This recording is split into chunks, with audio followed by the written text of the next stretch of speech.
The AFEM Industry Insider is brought to you by This Is Distorted, the world's biggest producer and syndicator of electronic music programs and podcasts. For more information, go to thisisdistorted.com or at This Is Distorted on socials.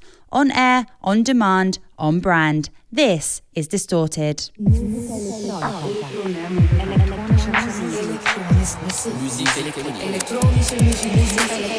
This is the Industry Insider from the Association for Electronic Music. The AFEM Industry Insider. Hello and welcome to the AFEM Industry Insider podcast. I'm Finlay Johnson, the CEO of the Association for Electronic Music, and today's episode comes from one of our live working group calls titled From DJ Set to Live Show, Building a Scalable Live Performance. This is a really interesting conversation about one of the most significant transitions I think an artist can make in electronic music, from taking their DJ sets to a fully realised live show. I think it's a step that opens up new creative territories, new venues, new audiences, new revenue streams. But it's also complex and it's expensive, or it can be expensive, that the artist and their team can take on.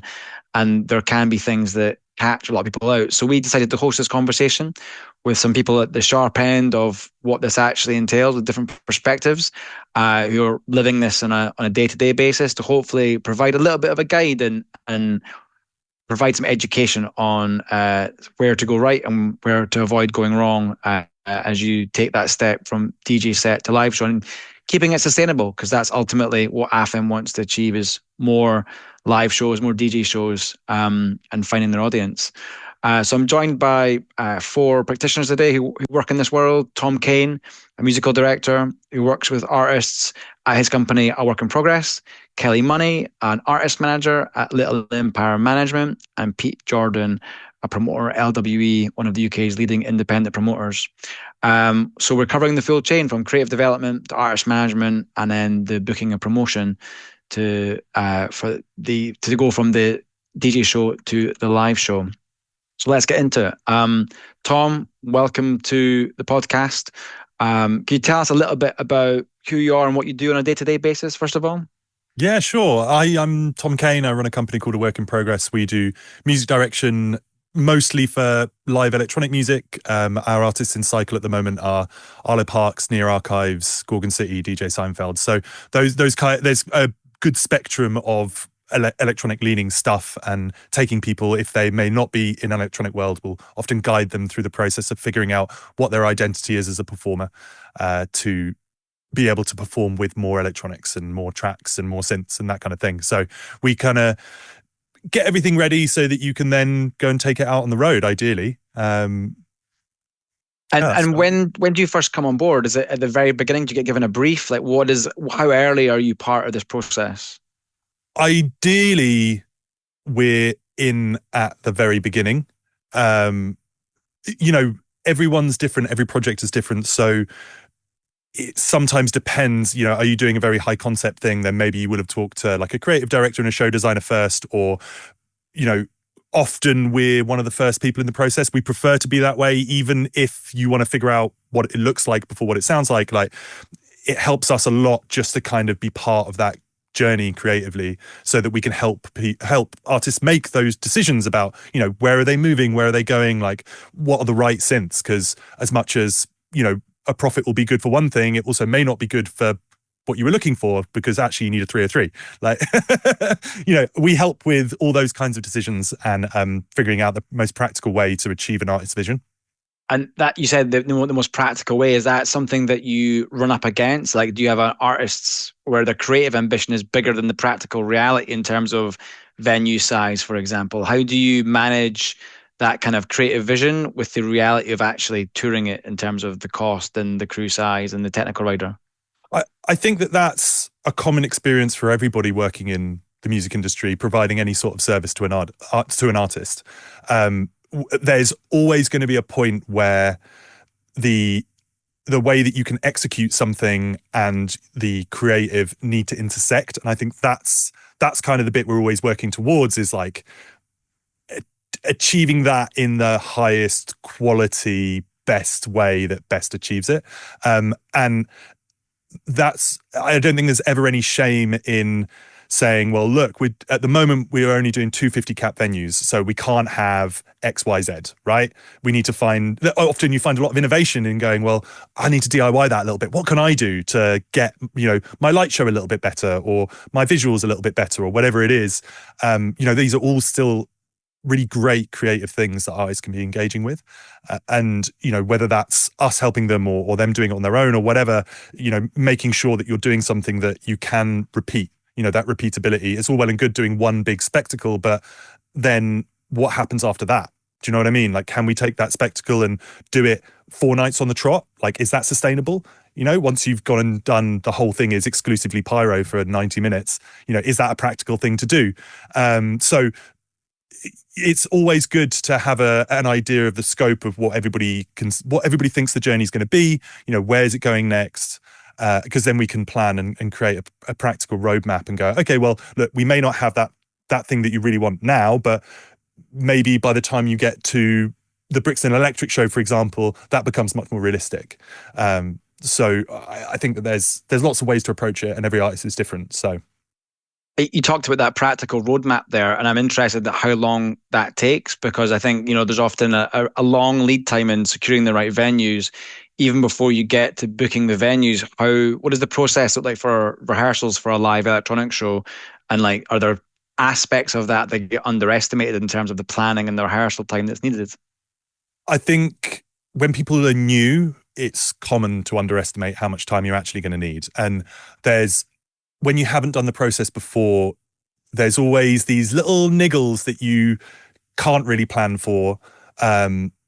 Things like, just programming the stems. It turns out your stems are all wrong.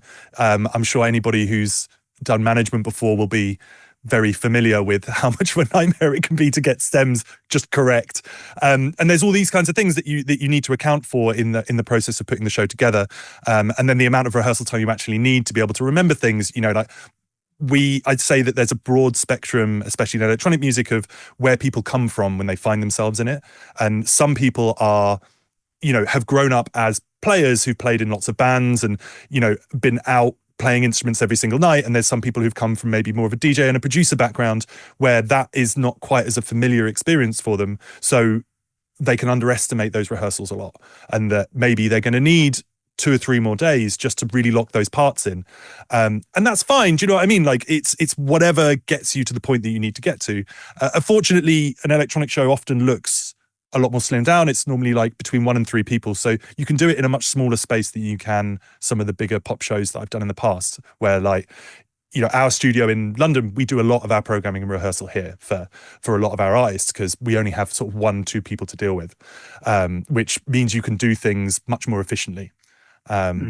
But that's not the case all the time. Once you start adding a drum kit and things like that, it's well, now we're going to need to start having a proper rehearsal room. We're going to need proper audio, because, you want to get that right. If you're going to do it, get it right. Do you know what I mean? Yeah, I mean, that's interesting. You talked about that kind of, I guess you're talking about scalability there and growing the show. I think that's led perhaps to a growth in these sort of hybrid type live setups. I know they can be kind of controversial. What's your take on the validity of that? Because I think electronic music sometimes wrestles with the concept of what is live and what that might look like.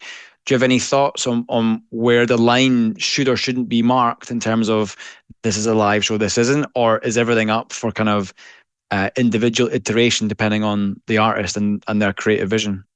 For sure, I'd agree with you that it is ultimately the artist's vision that needs to drive this decision making. My personal opinion is that you can either DJ or you can do live.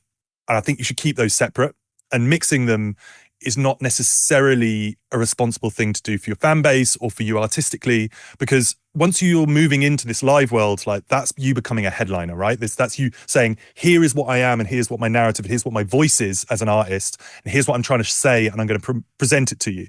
Whereas in a DJ set, you can be much more dynamic in terms of being able to be part of a lineup.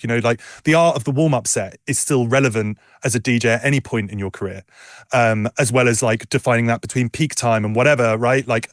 We still have a deep respect for that part of the craft for these musicians and these artists.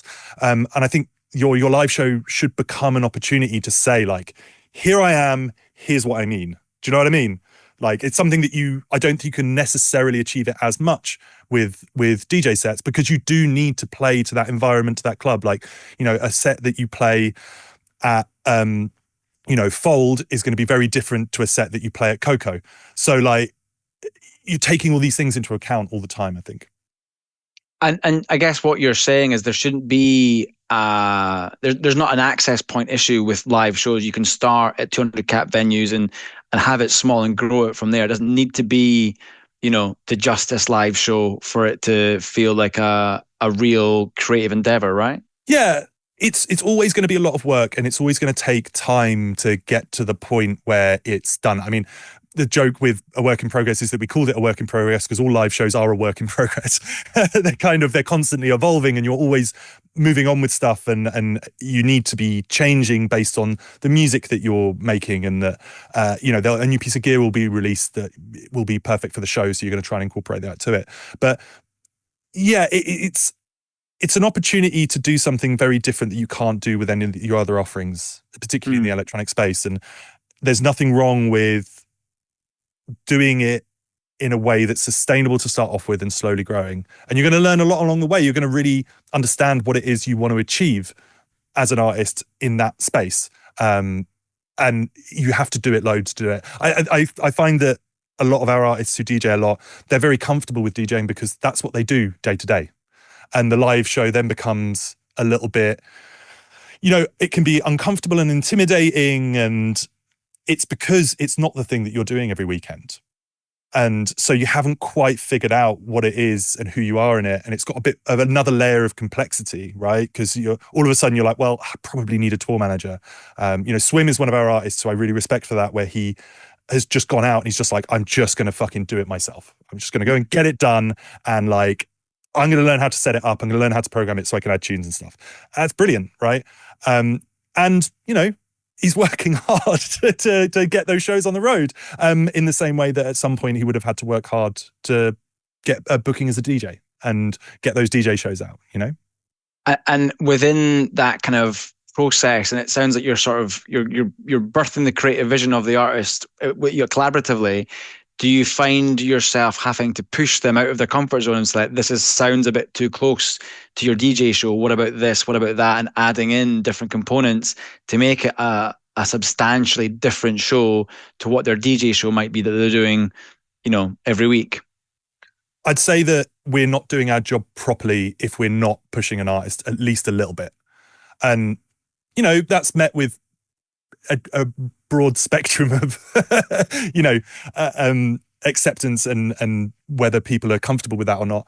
But I do think you should present all the sides of yourself. Like, artists aren't two-dimensional. Like, they've got all these quirks and all these things about them that are really brilliant, and we need to be showcasing those and highlighting those in as many different ways as possible. And that's from the narrative in the promo, that's in the album artwork, that's in the way the album sounds, that's in the way, are you doing club tracks as opposed to albums? Like, what's your whole thing, And I do think that live performance is one of those places where you can show that third or even fourth dimension of who you are as an artist, and push things that maybe you couldn't in other spaces. So yeah, man, like, try something that makes you feel slightly uncomfortable, because you may end up finding, that's bringing out one of the best parts of me as a performer and as an entertainer and as an artist. That's great. Thank you so much, Tom. Next, we're going to speak to Kelly Money from Little Empire Management, someone that I think is tasked with turning this into a reality often. Kelly, welcome to the call. Hi, thank you. As a manager, you're often the first person that has to decide whether an artist is ready to take the step. How do you make that call? What does that mean in practice? And like, what does that kind of the early stages of that conversation with the artist look like from the manager perspective when you think there's a live show there to be created? Well, I think there's many factors involved with whether an artist is ready to take that step. I think they need to have catalogue. Obviously, the live show is not just a DJ set. It's you focusing on your art, presenting your art, your artistry. And you obviously need a catalogue. You need to be able to stand up there for an hour and play your own music, basically. So, you know, that's the first thing. Financially, I mean, this is one of the most difficult things, I would say, with playing live. It's very, very difficult. It's very difficult. And I think especially for someone who's a DJ to then go into live, you know, it's not like a band who's always played live. They've always, you know, they've been used to earning no money and they've like built and built and built kind of thing. Whereas it is difficult, I think, sometimes for DJs who are used to a DJ career where, you know, it's pretty profitable going around just being a DJ. You know, you don't have the, you know, you can make quite a, you know, considerable profit as a DJ. There's not all these live costs. And then to go from that to now, putting on a live show, which isn't just, you know, those live dates, it's the months of rehearsals. It's all of that time that's taken out of your earning schedule.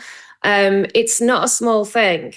And I think going from having to decide whether you want to invest in your career, invest financially, and also, you know, get used to not earning money for 6 months, maybe through the rehearsals and then the actual tour itself. So it can be very challenging. And yeah, so I would say financially, you need to be ready, ready for that. And speaking of the finances, do you think there's enough awareness about the risk involved when you perhaps do go live? So, for example, at a Ministry of Sound DJ set, you have an audience that are perhaps wanting to visit Ministry of Sound because of the club. Whereas if you're doing something in Village Underground or Coco and it's a live space, you have to sell the tickets as an artist. Like, are you able to have that conversation with artists? And do you think they understand the challenges around that? Yeah, I mean, 100%. That's obviously the other thing that you need to look at to determine if you're ready. Like, have you got a fan base who you can rely on to actually buy tickets to see you, not to see you on a lineup at Fabric or you on a festival lineup or you know, playing as part of an Anjuna Deep lineup, for example, where you're used to playing in front of 10,000 people, but those people have bought tickets for a big Anjuna Deep lineup, not for you specifically. And I think, you know, it's important for everyone involved to make sure you do have that hard ticket value. You know, and obviously this is something that you discuss as a team. You know, obviously ultimately the manager is at the top of that structure, stood next to the artist. But, you know, this is a conversation that you'll have with your agent and, you know, making sure you're ready, and the promoters, and making sure, you know, you're ready to go into that space. And I think there's also an obligation to provide something special for the fan. You know, like live tickets normally cost more money, you know, you're asking the fan to spend that money just to see you. So it's like, you know, you need to make sure you're giving them something special. It can't just be the DJ set with, you know, some extra lights or something. You know, I think there is an obligation to make sure you're doing something of value to the fan, because they're investing in you when they buy that ticket. And I also think you'll probably have to not be in the market 6 months before. You can't be doing your quarterly DJ set residencies, because people have to have the demand to want to spend that extra money, right, and go and see something that's a little bit different. Exactly. Yeah. I mean, there's so much planning that goes into setting up a tour, like strategically. And you're right, you know, starving the market of you, so that basically if the fan wants to see you, they have to wait for the live show. You know, that's the ticket they need to buy. So, and that's another thing that, you know, can affect you financially as well, if you have to stay out of your key markets for six months or a year. To make sure that, you know, the fans have to buy a ticket for that show. And when, you know, if you were speaking to a young manager who is managing DJ clients right now, and they want to expand that to get into, you know, live acts and electronic artists that want to do live shows, What are the kind of team members that make up that? And how do you coordinate it as a manager? Do you have like weekly check-ins? Do you build a structure around it? How do you make sure that you have the right people around you to produce a live show? I think it all starts with the artist and the creative and the concept. Obviously, it starts with like, why are we doing this? What are we trying to do with this next step?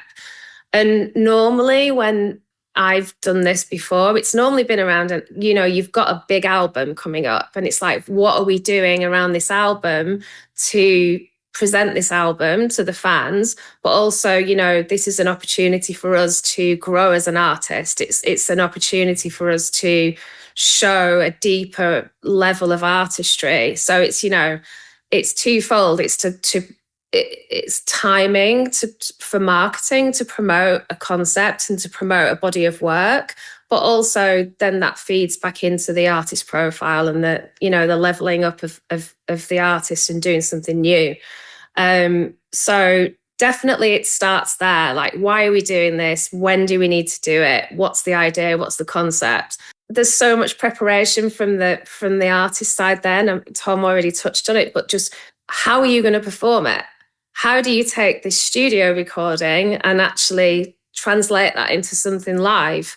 And who's involved? Is it just you? Do you just need to prepare like live stems, for example, and then you're just kind of triggering these things, or you might be playing keys or doing some vocals or whatever it is?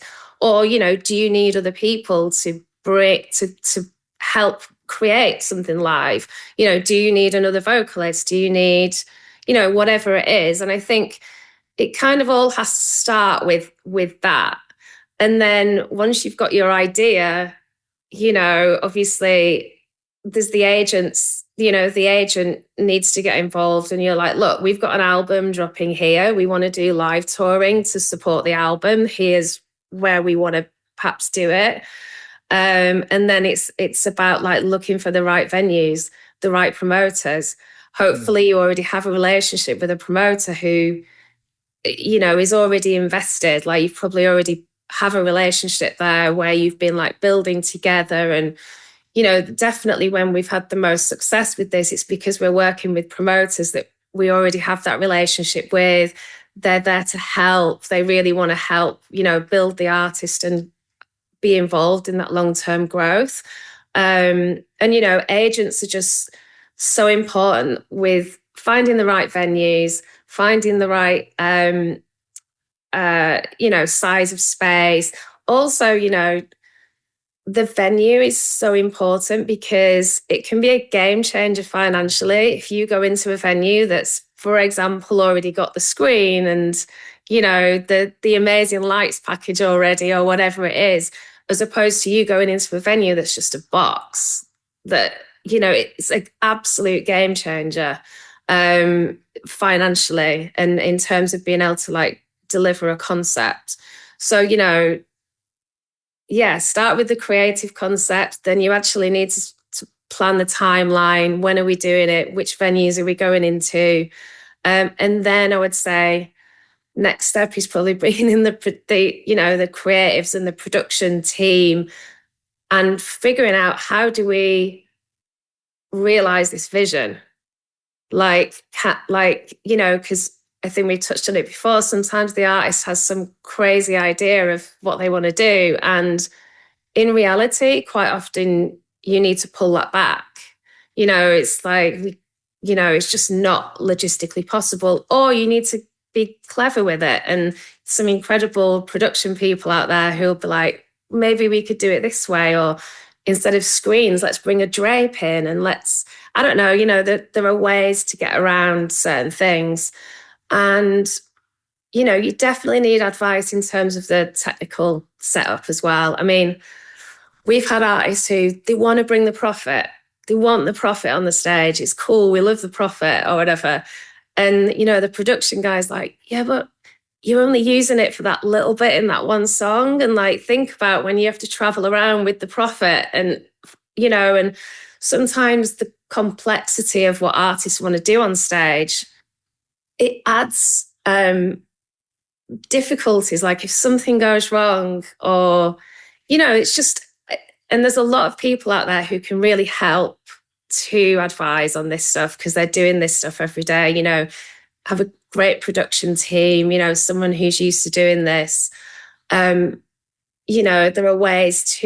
are some really fantastic crew people out there who, do TM, PM and sound. You can think about clever ways to build a team, but I would say getting people involved as early as possible. Also something that Tom talked about, because before your ideas get a bit too crazy, I think. And, I think the manager's job is to help the artist realize their creative vision, but it needs to be a way that works. And there's always that, I guess, there's a tension between the art and logistics and reality, what's possible. And I think the artist, the manager's role is to be that person in between all of that, try to manage an artist's expectations and put a fantastic team around the project, because it's crucial and everyone's so important in the puzzle. The promoter, the agent, the production team. It's crucial that everyone's working together. In some respects, I think you have the hardest job, because if you pull your role down to its core responsibility, you have to make sure the artist can make a living from their art at the end of the year. And something like a live show might pull away that profit margin. That means that they don't need to take a second job or can afford to take time out for family, all those kind of aspects. There must be a push and a pull between this will help your career and raise your profile versus this will actually help you, still keep going financially into the next year. And I wanted to end on, I guess, a question around that push and pull, and also the concept of live in the way that I asked Tom. I think about some of the Fortet's live show, which is very visually arresting, but I don't think anyone's looking necessarily at what's being played there because of the audiovisual. Do you encourage artists to think about live in the very loosest possible terms, in terms of involving lighting and sound and interesting stage setups, or do you think it is about the audio and how that sound is created and delivered to the audience? I think it's all important. I think even with, I know you asked the question earlier about DJ sets and hybrid sets. I think with the way DJing is now, there's also an expectation, even if you're just DJing and you're presenting your album show, for example, there's an expectation to be doing more than just DJing.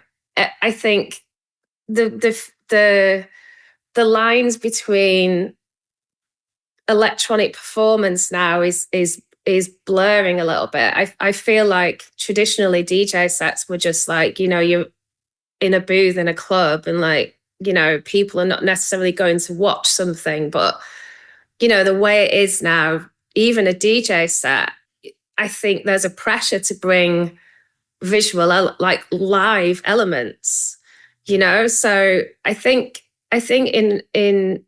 in all cases, even when we're not specifically transitioning into a full live thing, we're definitely encouraging our artists to do more than just play music. So I think the visual side of things, the production, is becoming more and more important, not just for the live show, but for a classic DJ set as well. I think there's more expectations now than ever on artists to deliver a show with a concept and lights and smoke and, whatever else. So definitely, I think it's all important. I think visually it's as important as delivering the audio on a live show.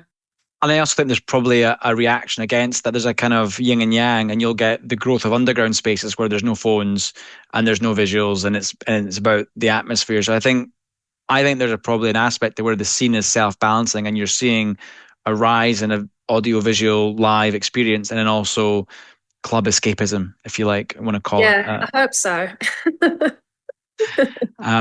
Well, let's speak next on the podcast to Pete Jordan, a promoter at LWE, who is responsible for selling the tickets to these experiences. Pete, welcome to the podcast.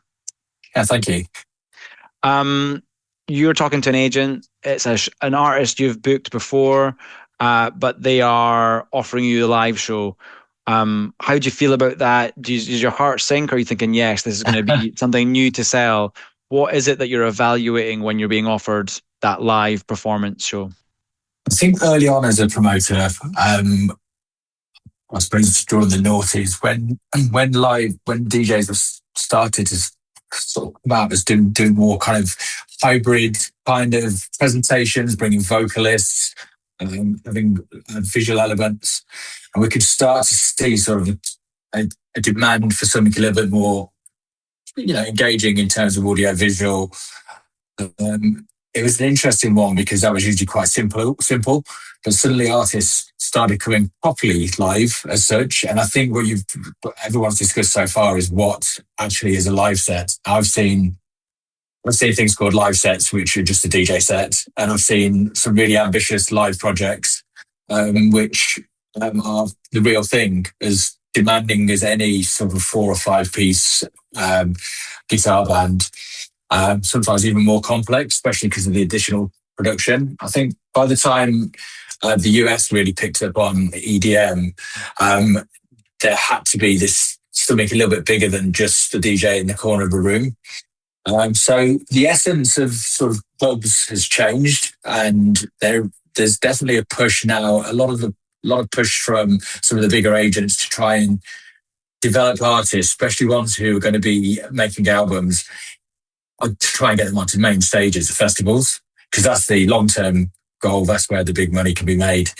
But I think every point that's been made so far has been really salient. I mean, it is an investment. It's a risk. But with that, quite often club promoters, it's more, I wouldn't even say it's a heart sinking. It's like, oh, what are we going to be dealing with here? Because sometimes you've got artists who come through and they know what they're doing. They've brought the right team on board. And then there's sometimes where it's just really poorly thought through.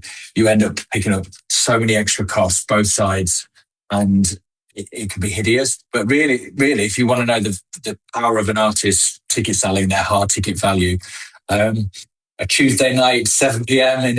in Stoke, to paraphrase the football analogy, is where you really find if an artist is worth tickets, because you can hide an artist on a DJ bill, and that regularly happens. I'd say in the last 5 years, agents have become so good at that. Some artists have almost 0 ticket value, but look great on lineups, whereas other artists have really taken that risk and proven themselves. And if you just look at the sort of, once you start seeing people selling 2, 3, 4, 5 Ali Palis, it's actually incredible, because what they've done is they've managed to capture an audience's, that they've built their audience and their brand, and put their money where their mouth is. But I think as a promoter producing shows, at first it's quite daunting, because you're probably stepping in from turning up, pressing play on CDJ, right, we're ready to go. Suddenly it's a whole different world for a promoter, and there's a lot to think about. And having experience, I mean, I had early experience in live venues, so I started to realise there was a massive difference between what a club show would be and a live show was. But now I think there's been a big merge right into the middle, and interestingly, some artists have ridden that really well.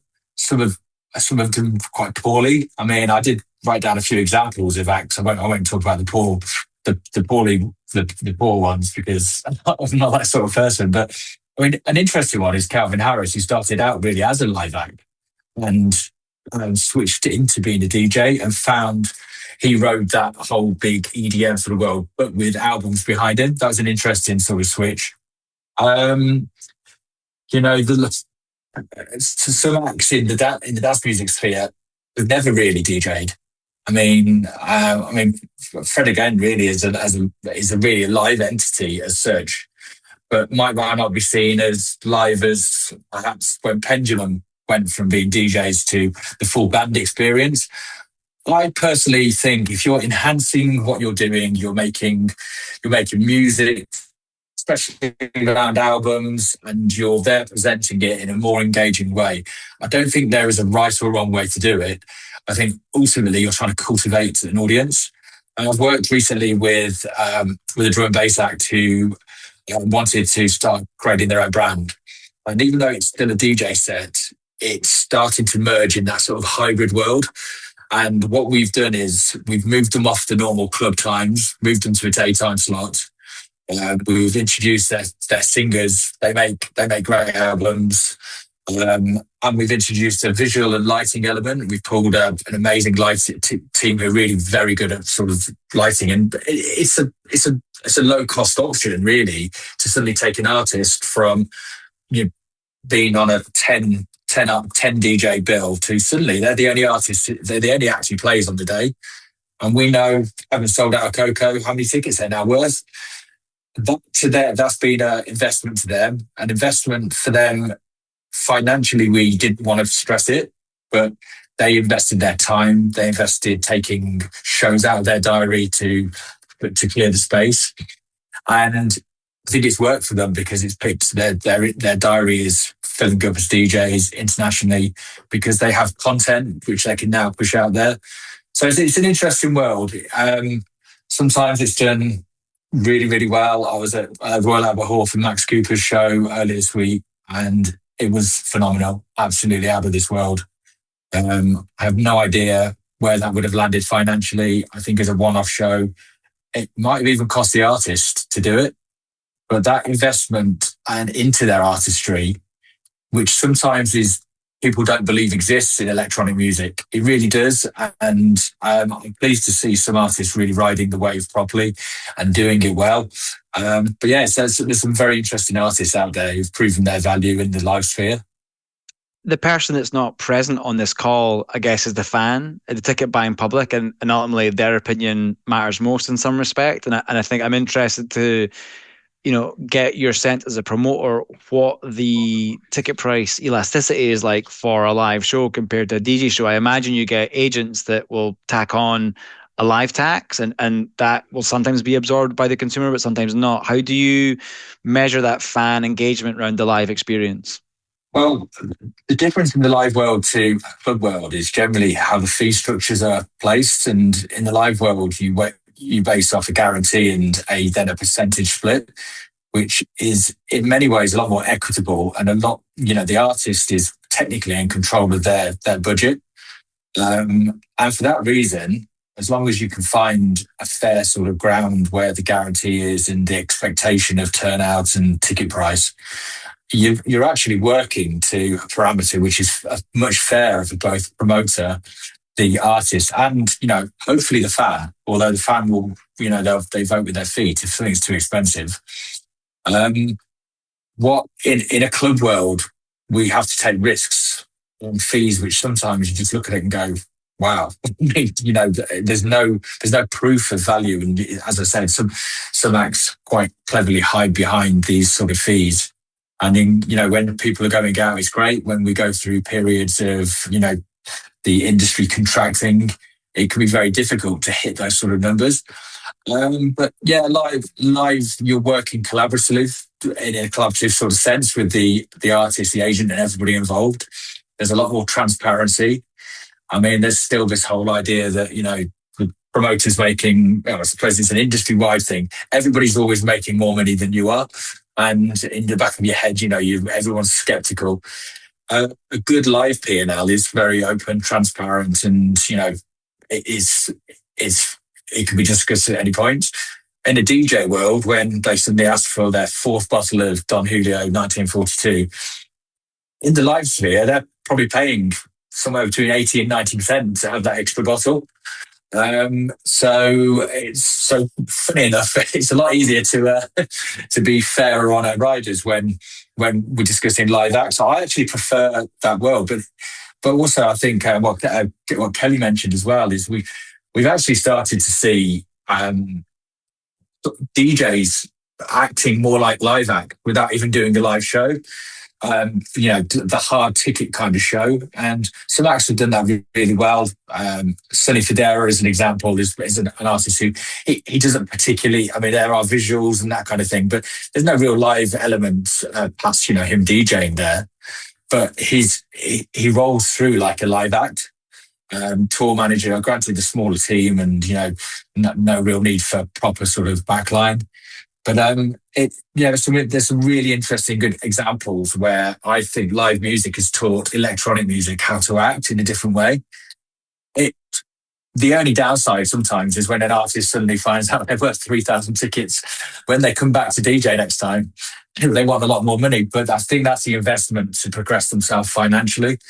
And you know what? When you've got evidence that an artist is worth that, you're much more willing to sort of take the risk.